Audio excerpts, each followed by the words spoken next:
Hi everyone! This is Cecile. Nandito po ako ngayon para magturo sa inyo kung papaano po kayo makaka-order ng mga item gamit na ang sariling shopping mall sa Atomy. So first, kailangan nyo po pumunta ng Google, hanapin nyo ang Atomy Philippines or login Atomy Philippines. So ito po ang makikita ninyo. Ilagay natin ang ating password and ID. ID and password. Sorry. So, ganito po, makikita nyo na po ang ating shopping mall at ang My Office. So, punta po tayo ngayon dahil ang ituturo ko sa inyo ay ang pag-order sa shopping mall nyo. Punta tayo sa shopping mall. Click po yan.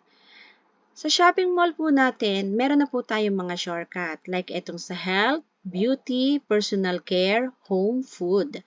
So, kung gusto naman po ninyong makita lahat ng ating item, pwede na po nating i-view all. Scroll down lang po natin yan. So, nandiyan po lahat ng item na available sa Philippines.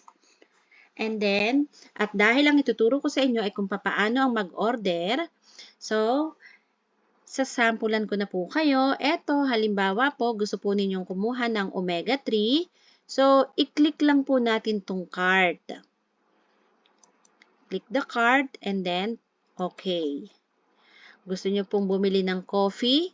Gusto nyo pong dagdagan ang quantity? Eto lang po. Plus sign lang po tayo. 3. Card. Okay. Gusto nyo pong kumuha ng Hemohim. Isang pack lang ng Hemohim. Card. Then okay. At kung gusto nyo pong kumuha ng Hydra Brightening Set. Click the card. And okay. Kung nagustuhan nyo po itong napakagandang Medicook Wok, i-click po natin. Okay. Okay. Ngayon po, kung gusto nyo na pong i-process yung order natin is punta po ulit tayo sa shopping cart. Ito na po ang laman ng inyong shopping cart. Ng ating shopping cart. So, nandyan na yung mga kinli ko kanina.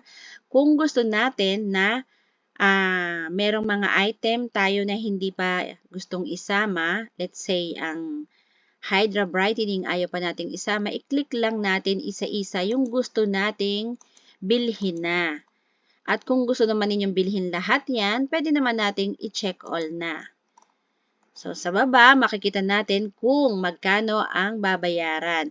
Sa delivery fee, wala pa po siyang nakalagay. So, ito na yung total amount. Tapos, ito yung total PB. So, i-order all na po natin. Ito na po siya. Scroll down uli natin.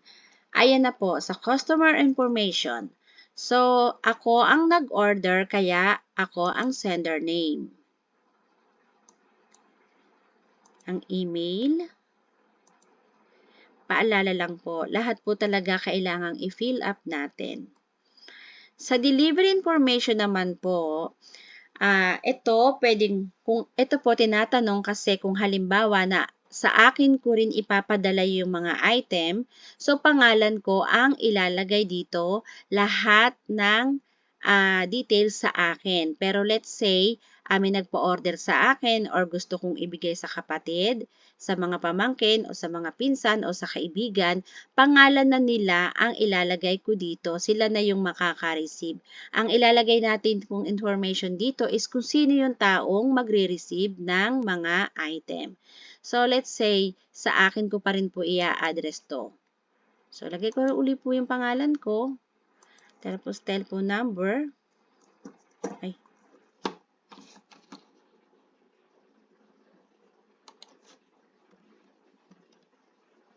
Okay. City.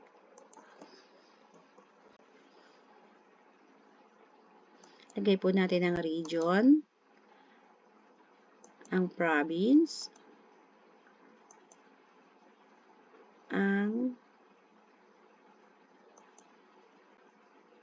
municipality, at ang barangay.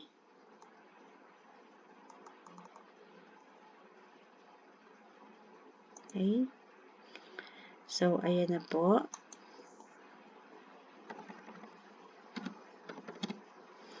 Okay. Pwede rin po tayong maglagay ng memo sa delivery. Pwedeng lagay natin na tumawag muna sila bago ipadala yung o bago i-deliver yung product para sigurado na nasa sa bahay tayo at marireceive natin. Pwede naman pong wala din. So, i-continue na po natin. So, nandito na po tayo sa payment. Since mataas na yung babayaran natin, mabait si Atomy. Wala tayong delivery charge. So, free na po yung delivery natin. So, nandito, titignan po natin mabuti kung tama yung mga details na pinaglalagay natin dyan sa mga delivery information. And papipiliin tayo kung anong klaseng payment ba ang gusto natin. May credit debit, may GCash, may Maya, may bank deposit. Let's say ilalagay ko sa GCash. So, etong babayaran ko, kailangan nating i-check to na i-agree natin. And then, check out.